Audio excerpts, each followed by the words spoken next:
Most riders brag about how much tech is on their spec sheet, or how much they emptied their bank account for a badge. We're BikeBrag, and today we're bragging about a bike that rejects all of that noise. The Suzuki V-Strom 1050 isn't trying to win a beauty contest or a marketing war. It's built on pure substance, and it might just be the smartest adventure bike on the planet. The engine.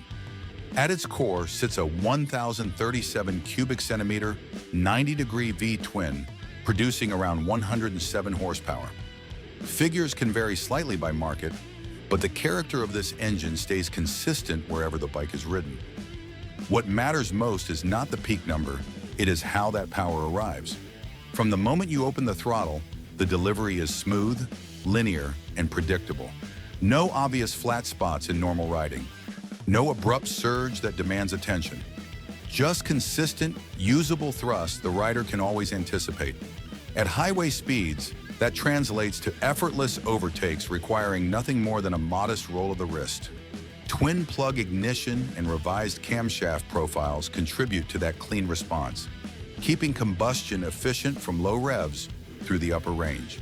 The engine responds proportionally regardless of gear or road speed, which means it accommodates a wide range of riding situations without demanding anything specific in return.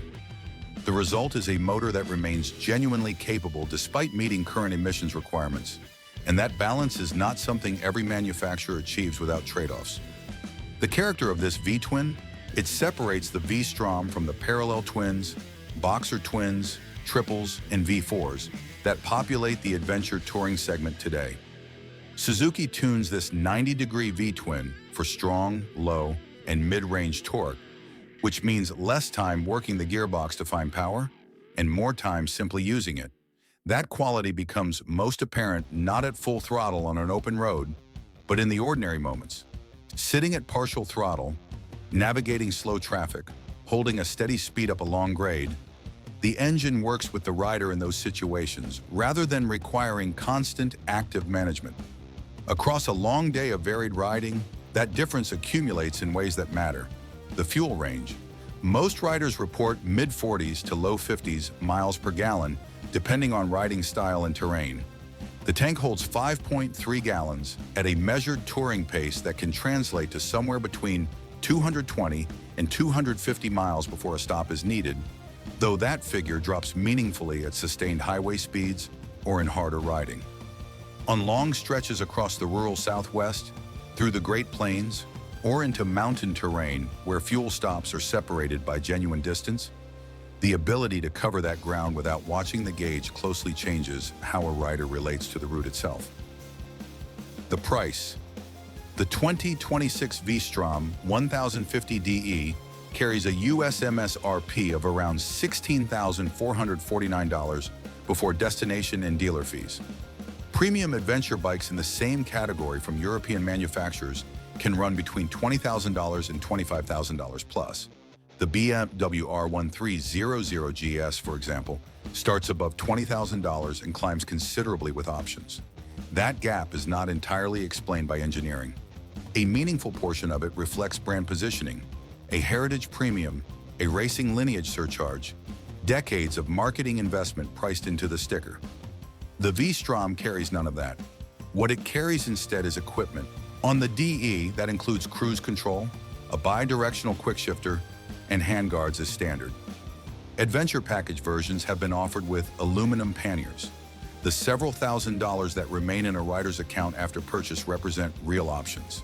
Better protective gear, additional travel, professional training, or simply more time on the road. That is a more direct investment in the riding experience than the nameplate on the tank ever will be. The 1050DE. It is the variant that expands the conversation beyond pavement. While the standard V-Strom 1050 is a capable, road-focused machine, the DE reconfigures the same foundation for a broader range of conditions. Ground clearance rises to 7.5 inches. Suspension travel increases to 6.7 inches at the front and 6.6 at the rear. These are not figures that exist to satisfy a specification sheet. They change how the motorcycle responds to surfaces that would genuinely challenge a less prepared machine. The moment smooth pavement ends, that distinction becomes apparent. the 21-inch front wheel. It is one of the more meaningful hardware differences between the DE and most road-biased rivals.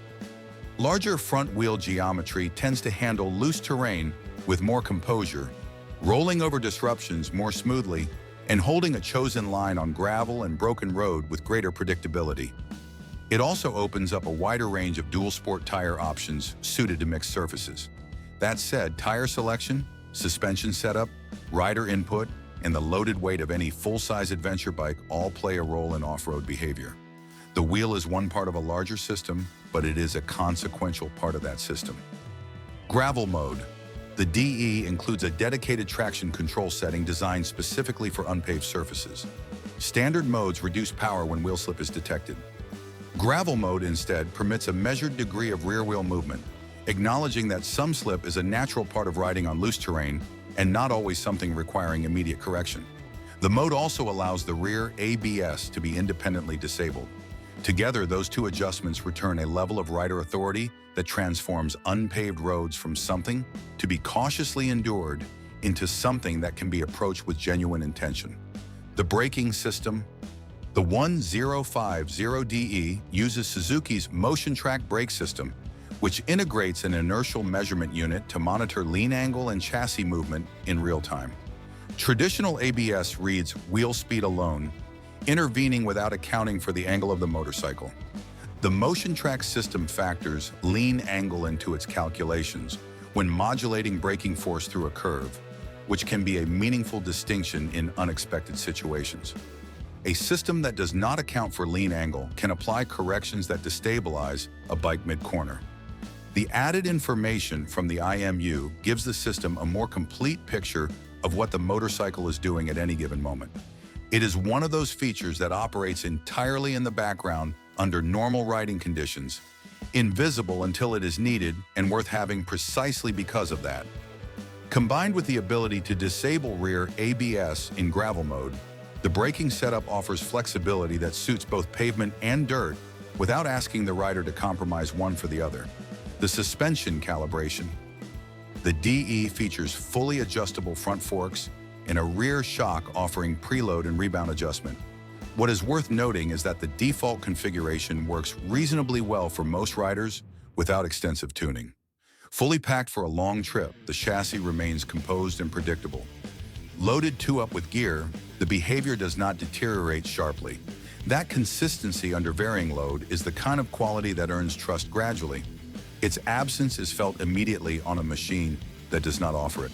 The luggage system.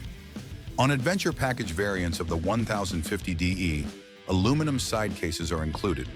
The combined storage is substantial, enough for extended solo travel without requiring difficult decisions about what stays behind. The cases mount solidly to the frame, and weight distribution when fully loaded remains manageable. A packed V-Strom continues to handle predictably rather than turning vague and reluctant. That quality carries growing value the further a trip takes a rider from familiar roads. The reliability record. Suzuki has developed this engine architecture through years of steady refinement rather than frequent reinvention. The V-Strom 1050 has built a strong reputation for durability and straightforward ownership. Owners regularly cover high mileage with nothing beyond routine scheduled maintenance. That reputation carries its greatest significance not during the research phase, when every motorcycle looks reliable on a spec sheet, but somewhere far from home on a road that was not in the original plan, when what matters most is whether the machine holds together for the return. The warranty. In the United States, the V-Strom 1050 comes with a 12-month unlimited mileage limited warranty from the date of purchase.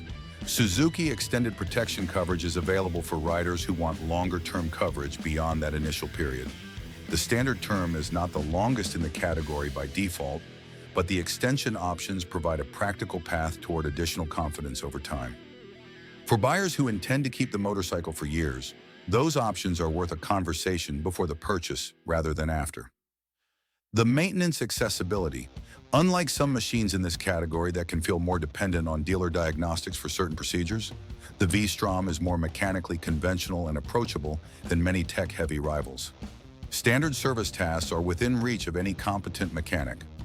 On a long trip through remote or unfamiliar territory, the difference between a machine that any capable shop can work on and one that requires specialized tools to diagnose is not abstract. It is the difference between a short delay and a trip that ends earlier than planned. The riding position, everything on this motorcycle is calibrated for sustained use. The handlebar sits at a height that keeps the shoulders relaxed without raising the arms into an uncomfortable position. The foot peg placement does not load the knees or ankles through long hours in the saddle. The standard model sits at approximately 33.7 inches with optional seat height configurations available in some markets. The DE sits at 34.6 inches. The deliberate narrowing of the tank and seat junction makes it easier to place a foot on the ground on a loaded machine. And that detail grows in relevance the further a route moves from controlled, familiar conditions. The windscreen. The V-Strom features a height-adjustable windscreen that provides meaningful protection from wind at highway speeds. Sustained wind resistance is a physical cost most riders underestimate until it is removed from the equation. By the end of a long day on an exposed machine, the cumulative load shows up in the neck, the shoulders, and the energy a rider has remaining when they finally stop. That difference is experienced in the body, not found on a specification sheet. The TFT display, it presents essential riding information in a clean, navigable format. The interface feels simpler and less distracting than some feature-heavy rivals that have prioritized connectivity and menu depth over usability at speed. Mode selection, traction control adjustments, and trip data remain accessible without demanding the rider's full attention to locate or change. For a machine built around covering distance, that restraint in interface design is a considered choice. Simplicity. It is ultimately what the V-Strom 1050 represents in a segment that has been moving steadily away from it. Not simple in the sense of being underdeveloped, simple in the sense of being resolved. Every system on this motorcycle is oriented toward improving what the rider experiences, not toward demonstrating engineering ambition or justifying a higher price point. The components work together without drawing attention to themselves. For a machine designed to carry someone across varied terrain, through changing conditions, over sustained distances, that kind of coherence is a more deliberate quality than it first appears. The choice a rider makes when buying an adventure bike. It is rarely a purely rational process. It is shaped by aspiration, by what the machine implies about the person riding it, by the version of riding it suggests is possible. The V-Strom 1050 does not offer a narrative built on heritage or competition history. It offers a result, reliable, capable, and consistent across the kind of riding most people actually do. For riders who have spent enough time in the saddle to understand the difference between what a motorcycle represents and what it actually delivers when the distances grow long, that is the more honest offer.